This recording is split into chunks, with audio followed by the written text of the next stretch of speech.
Hello everyone and welcome to a new episode of Artist Talk. And today we have Tawobi here. He has 7 singles, 3 EPs, and his latest song, Miyazaki, was just released October 2019. So without further ado, let me introduce Tawobi. What's up, yo? Yes. Thanks for having me here. What's up? Thank It's you. Dirty Tim's Tawobi, aka Mount Airy Miyazaki, aka some whoop whoop whoop. What's happening? Nothing much. I'm so glad you finally got here to chat with us today. Dog, thank you so much for inviting me. Of course. I feel like before we go into all the music stuff, tell me a little bit about you. Okay, so I'm from Mount Airy, born in DC. Oh, cool. Mom's got custody, so I've been over here since I was like so 3, like young boy. No shared custody type of stuff. Yeah. So what else? I'm part of Highest Basement Collective, HBC. Awesome. We're a local artist collective here that's made up a bunch of Philly locals and a couple people right outside. I started with Moses Mosima originally back when we were 13, and then I left the school that we were at and went to Springfield Township, and that's where I met Riley of HBC, our manager, I Hate You Sheed, and a couple other people. Everybody dropped out of college or moved back from wherever they was visiting back in around 2015. And that's when we started doing everything 100%. So everyone in the collective, the Highest Basement Collective, also known as HBC, is from Philly. Yeah. Would you consider not yourself? everybody. We got one, our artist that does like most of our artwork, Scratch Williams, he's from Cali. Oh, okay. Yeah. So would you consider you guys like an underground group, or is it pretty? I mean, we underground right now. Okay. I mean, we highly independent. We're here we look up to like, as far as independent shit goes, like the Rockefellers and fucking, like I'm a bit like E40 fan. I watched just how Tech Nine maneuvered coming up, and really being able to do the music that you want to do, and take that to an actual profitable, successful level to where you feed you and your peoples and doing everything that you ever wanted to do and keeping it real with the music that you want to make. So you have a pretty big Spotify following. What's your end goal with your music? Because when I've listened to some of your songs, I kind of feel like you play around with different genres and just sounds. So where do you see yourself, or where do you want to see yourself in the next 5 years, or part 2 of this journey? Well, I'm really interested right now. I got an album coming out called Fate. Full title is The Fish That Ate the Elephant, but we abbreviated it to Fate. That I've been working on since 2015, and that's the first time where you're going to hear a project with largely my production on it. Okay. So this is mostly me. I got like maybe 3-4 other producers on here, but this is my music. Not to say that anything else I put out prior to this isn't, but this is me putting everything that is me on a record here, including my production ideas, all of my influences as far as film goes, life goes, my family. It's really it's everything it's me from 2015 to 2017 on a record. Wow, so this feels very vulnerable just hearing you talk about it. Are you nervous about it dropping? I don't know. I think a lot, like even with some of my older stuff, like even before or like right when I dropped out, that's the type of shit I'm into. I want to be vulnerable as an artist. I don't want to bullshit nobody. And that to me is always more attractive. It's the same way I look at that's like the stand-up comedy I like too. With I don't want you bullshitting me. I don't like characters that much. Like kind of fake shticks. Like it's funny for a little bit, but to me it's so much more like interesting, disgusting, beautiful, and way more funny if you just keep it $1.50. Because 9 times out of 10, 10 times out of 10, that's way more interesting than the bullshit. So you want raw emotion, pretty much. It's really me just giving, and it's really me talking about everything that really happened to us and how we even got to where we're at right now. Because I spent the first 2 years getting evicted every month at the least, and it would get more and more frequent. I was really fucked up for a while at a shit job. Still got a shit job, but back then I was I was weaning myself off of syrup, so I stole all the safe Robitussin from the place that I worked at and was sipping that. Is that lean? No, Robitussin is the actual cough syrup. That's the shit that lean is cough syrup, but we're talking about activists and high tech. This is really heavy opiates. This shit is bullshit. This is because I was sipping so much syrup and just couldn't afford it, and my stuff ended up getting cut, so I was getting sick. where I was like, I just need to Oh. wean myself off of it, so I'm stealing like all this safe Robitussin. Like, you can't find no safe Robitussin in that store no more because of my ass. Because like Tawobi's robbing the store. Bruh, it was terrible. I was just going, we were all going through it. We were living in places where like, we had like 19-year-old schizophrenic landlord at one time with just like 80, like it was like probably like 15 people living in the house from time to time, animals everywhere. Jesus. We're just trying to find a place to go. Spent like 8 months down on 59th and just went through the bullshit over there. And then we didn't get our own place till like very end of 2016, early 2017. So the collective lives together. You guys share like a house together right now? Yeah, would a you couple say? of us. Okay.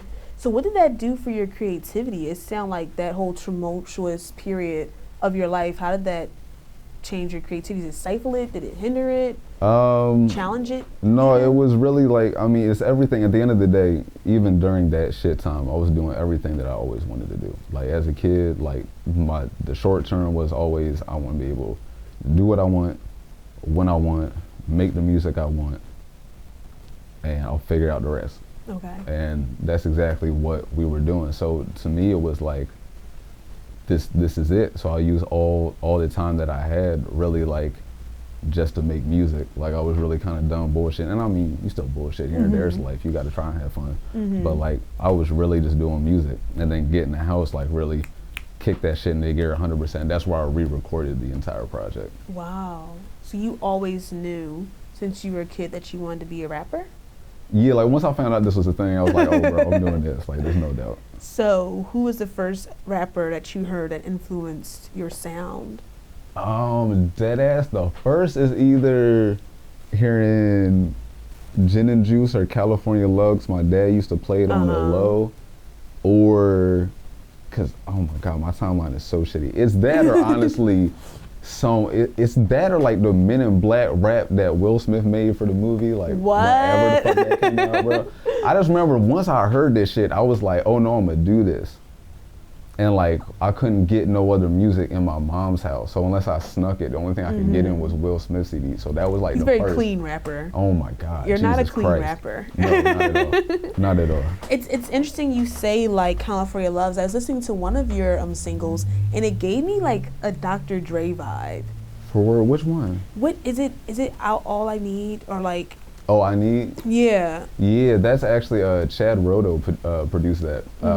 We did that out in Detroit. I got invited out there by Dopehead, Danny Brown's cousin from Bruiser Brigade. Okay. To do a show out there, and I've been listening to Bruiser Brigade since I was like 15. Like I going to go geeking. down there. I was geeking. So the day after, his phone ended up getting stolen, so we couldn't do a session with him, but we was kicking it with his homie the whole time. So his homeboy's like, pull up, I'll take you to the studio.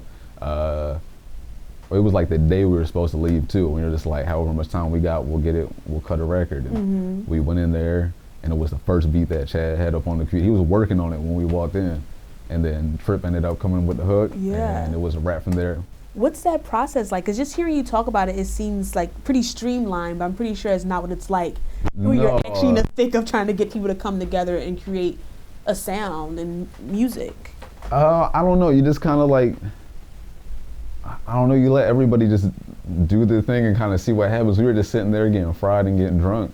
So I mean, we were just hanging out, and me and Tripp were just like, we gotta leave here with a record. There's no way that we don't leave here with a record. And magic sometimes happens, and we caught the lightning in the bottle right there. Tripp came up with the hook. In a second, Gilly, who's the other featured artist on there, did his shit off the top. I think he just did 8 bars off the top. He just had them in his head. Okay. I don't be writing in my head that heavy like that. But like that shit was super tight. Like I love watching cats do that, and it sounds hot. Like not no simple shit. Like they really got some shit. And so then It's almost fantastical. Bruh, it's so tight. Like I can get it every once in a while, but that is not my main go-to without a doubt. And then I was just writing the whole time, and yeah, that's what I came up with. And I always hit the time crunch on my shit because I'm fucking nerd for this shit. So I'm overanalyzing everything. Now it's like boom, boom, boom, boom, taking the whole session probably lasts like 20, 30 minutes max. I got mine done, hopped in the booth, laid it, and that was that. So how did you guys come up with the name for your collective, Highest Basement Collective? This is a funny one. Me and Moses, like I said, me and Moses most seem to have known each other since we was like 13. Okay. So for whatever reason. And Moses is the singer, right? Yeah. Okay. And for whatever reason, when I was a young boy, I thought to rap, all I needed was a microphone and like an amplifier. For whatever reason, I had that in my head. I needed this microphone and amplifier, so I got one. And me and Moses used to just sit down there, pass around the mic, and do fake like 106 in Park interviews. Yes. And so my mom's got mad because we were using the fucking amplifier, and this is like late as shit. She's like, get the fuck out of there. So we went upstairs. And we made some video after that, and the first thing I said is, we just got kicked out of the basement. We in the highest basement. And we just kind of kept it, and then he wanted to add the collective onto the end of it. And I remember the day that we decided to actually use that as like the name forever, and we got like everybody downstairs to the first basement that we like really started cutting records at, which was out in Springfield. Okay. In our homie Ben's basement. And so we sat down there, and everybody was like, "Yeah, so we gonna rock it. We're gonna keep it highest basement collective." And yeah, chatting before you started recording, I was saying your name reminds me of like Obi-Wan Kenobi. So a lot of like your singles and your artwork, it seems very much influenced by like the late 90s to mid 2000s like cartoon era. Did that have any like influence on your artist name? Yeah, okay, so only because you said the Obi-Wan part, and I've had one other person do this, I'm gonna clear it up on this one right now. Do. This is the first time I've ever said it, and if you've been waiting on it, I'm sorry to waste your time, but I'm about to waste the shit out of your time. So, I'm a fan of psychedelics. When I was first going into college, I was definitely fucking with some, and can you clarify that? What do you mean by? I like acid and mushrooms. Okay. So I had just started really kind of messing with acid like right before I left college, and so I got some, but it wasn't like the good shit at all. They was making like fake shit called 25i for a while that would like mimic acid. Like synthetic weed and stuff. Kinda like that, not as bad. But I was stupid at like 19, so I was like, yeah. Where'd you go to college though? I went to St. John's up in Queens for a couple of years. What? For like 2 years. Really? Did you go because J. Cole went there? Or? No, okay. no, fuck that shit. Fuck that shit. I fuck with J. Cole, but no, never. You went never. Just for like fun? No, me and Moses were just like, oh, okay, if we want to rap, if we want to make music, we got to go to New York. And that we're makes just sense. like, any way we can do it, we'll do it. I didn't think I was gonna go. I ended up getting a partial scholarship, so I was like, screw it, we gonna go, we gonna see what it is. Okay. But yeah, the name, so I took some 25i one night, and then Moses ditched me, because we were both tripping like crazy. So he went back to his room, I went back to mine, and for as long as I can remember, and I feel like this recently got debunked, some of my families into doing the whole like ancestry genres, but they always said that there was a Cherokee on my grandma's side, on my dad's side. Okay.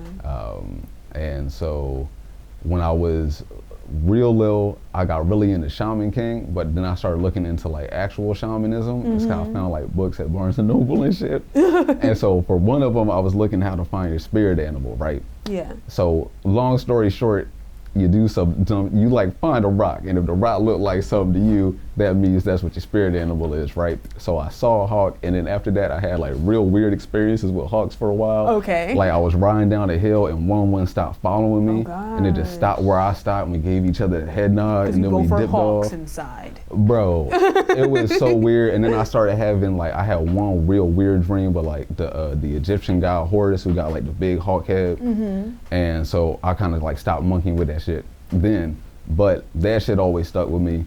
I don't know, because you kind of got to keep some kid shit with you sometimes. I don't know. I was into that shit, and I was on a lot of acid, or 25i. I was on a lot of 25i shit, and I was just looking into this shit, and the Cherokee name for hawk is Tawobi, and I got the D mixed around with a B, and I was like, that's weird, and ain't nobody else got that. My Googles is gonna be great.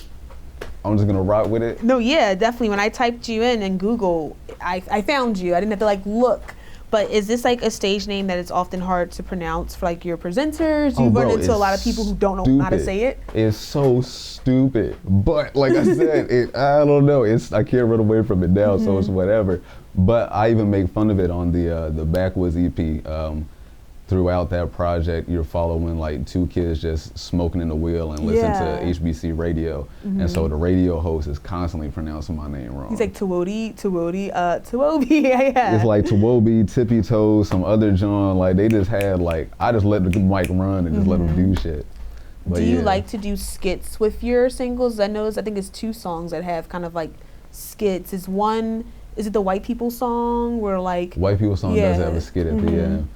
It's usually because they're from full projects, and like Backwoods was my experiment of, okay, I have this full length and I did a concept with that. That's not gonna come out for such and such long. So while I have this ready to go, one, I just wanted to package it and make it a little more entertaining than I thought it was on the standalone records. Because that's the shit that I'm into. I love that shit, especially as a kid.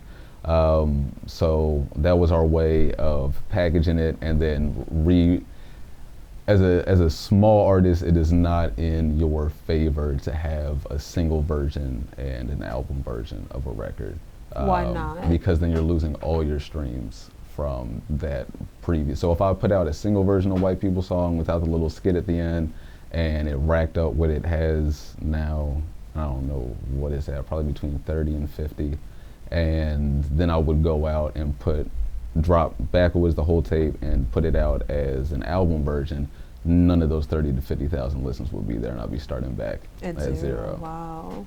So you really have to like take all that into account when you're singing out your works like the ether. So speaking of your work, how do you engage with your fans?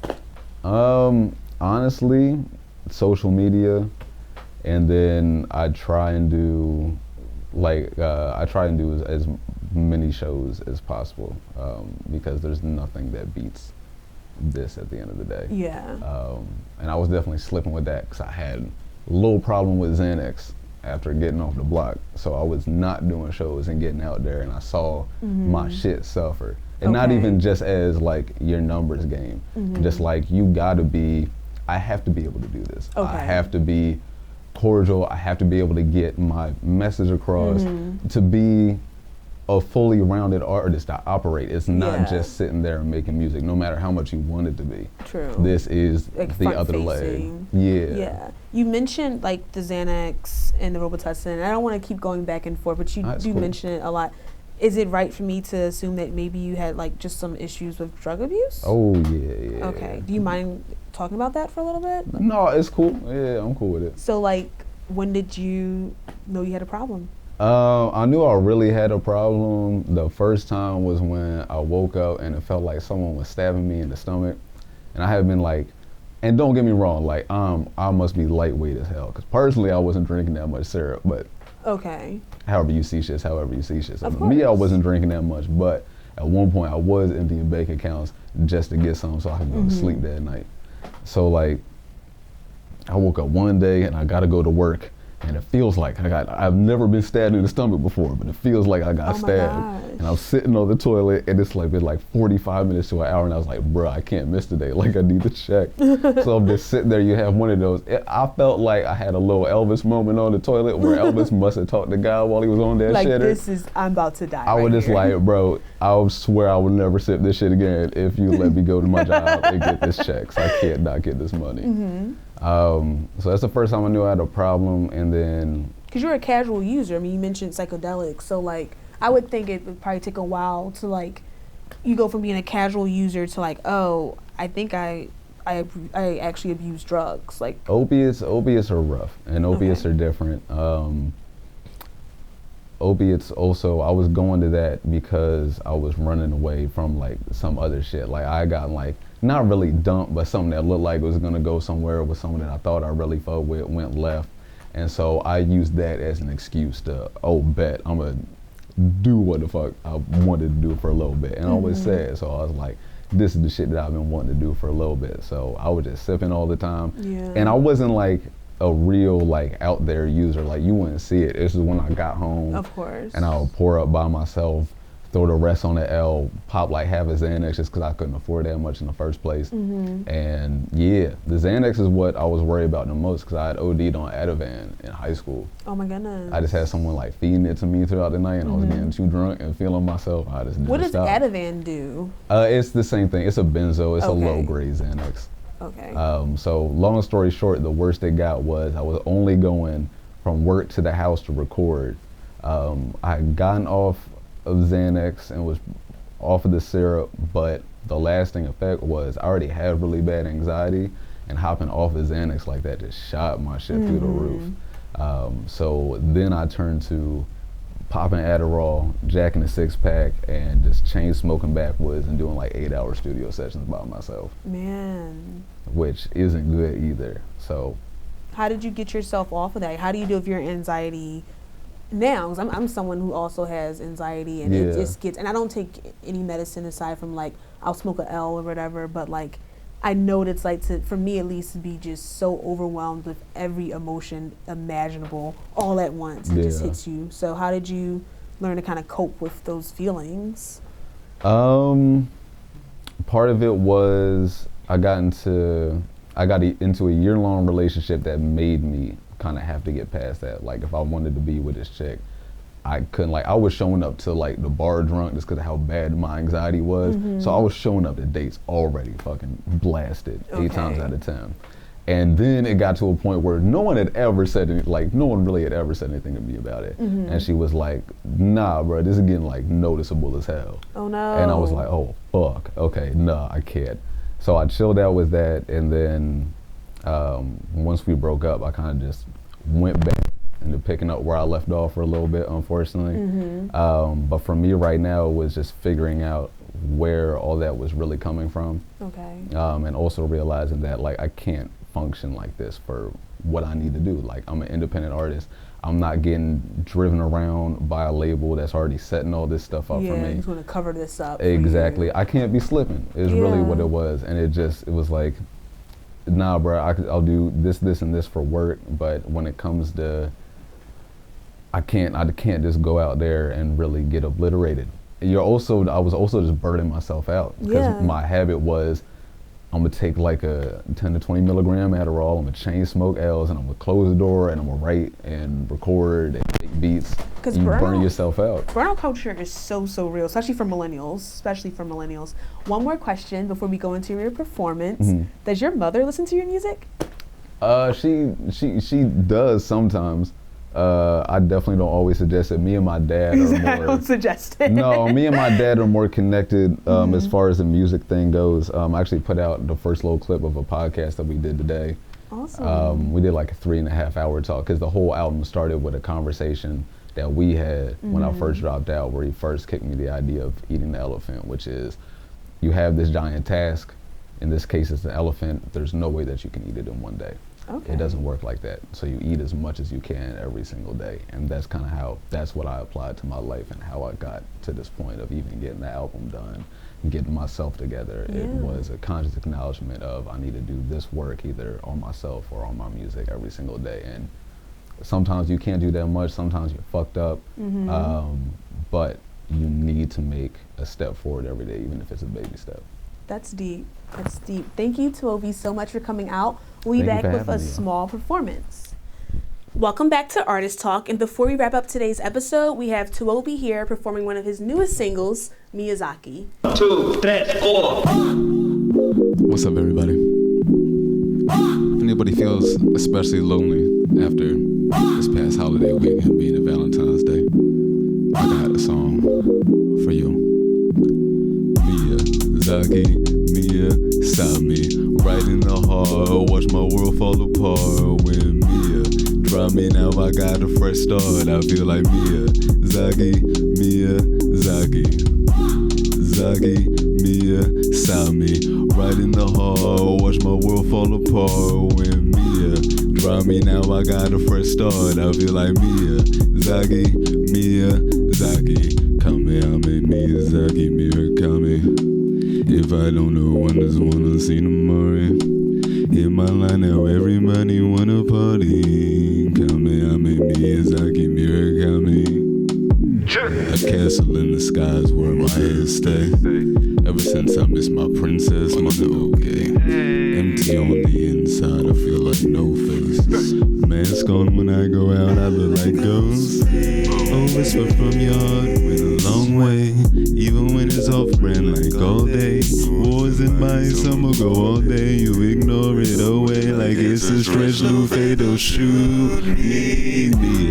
Miyazaki, Sami, right in the heart. Watch my world fall apart when Mia draw me now. I got a fresh start. I feel like Miyazaki, Sami, right in the heart. Watch my world fall apart when Mia draw me, but I got a fresh start. I feel like Miyazaki. Shouts out, I hate you, she couldn't be here tonight. Shouts out the whole High Basement Collective, HBC. We going up in 2020, Fate 2020, coming soon. I love y'all and appreciate y'all for having me here tonight. Okay, I got you. You're on. What's up? It's Tawobi representing HBC from Mount Airy. Shouts out Aquardia for having me over here on Artist Talk today. I just want to say, we don't drink syrup anymore. We on big water. Awkwardia. Awkwardia? I looked it up again? Yeah. Say shout out to the OC Network. She's the best. Okay, shout out to the OC Network. She the best. 2, 3, 4. What's up, everybody? Hello, everyone, and welcome to a new episode of Artist Talk. And on today, we have Tawobi. Can we start over? Sorry. Okay. Hello, everyone, and thank you so much for... Okay, I'm going to just keep going. I'm just going to keep going. Okay. Welcome back to the Artist Talks. And before we close out this episode, we have Tawobi here performing one of his newest singles, Miyazaki. 1, 2, 3, 4.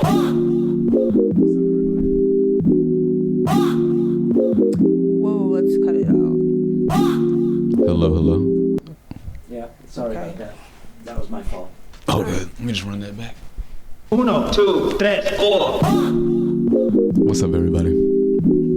If anybody feels especially lonely after this past holiday weekend being a Valentine's Day, I got a song for you. Miyazaki,